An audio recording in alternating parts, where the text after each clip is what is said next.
যে স্যার এই কাজটা তো কোনো ব্যাপারই না, বাট এই সামান্য কাজ করে ইনকাম করা যায়। দেখেন গ্রামে এলাকায় কিছু কিছু প্রবাদ আছে, আমার তো জন্মস্থান ঢাকাতে, গ্রামে এলাকায় কিছু প্রবাদ কিন্তু আছে। তুমি কি জানো ঢাকাতে না টাকা উড়ে?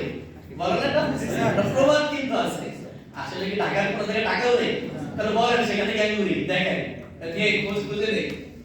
আসলে প্রবাদটা এই জন্য আসে, আপনার যদি মেধা থাকে, বুদ্ধি থাকে, তাহলে আপনি কাজ করে খেতে পারবেন, কোন জায়গায় না পেলে ওখানে পাবেন। এই জন্য আমরা ঢাকায় তো টাকা উড়ে।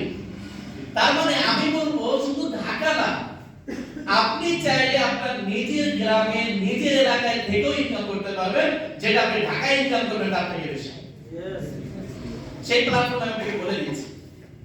আমাদের সমাজে কিছু মানুষ রয়েছে, কেমন জানেন? আমি প্রথমে রিকোয়েস্ট করছি সবার ধ্যানটা প্রোগ্রামে মনোযোগী হতে হবে। আপনারা কিন্তু আসলে কিছু জানার জন্য না, যদি এখানে এসে কেউ কারোর সাথে কথা বলেন, এখানে যদি মোবাইল টেবিল করেন, তাহলে এখানে আসার থেকে না আসাই ভালো ছিল। এজন্য সবার কাছে আমার অনুরোধ হচ্ছে মোবাইলটা কেউ রিসিভ করবেন না, সাইলেন্ট অথবা বন্ধ করে। আমার মোবাইল বন্ধ করে গেছে।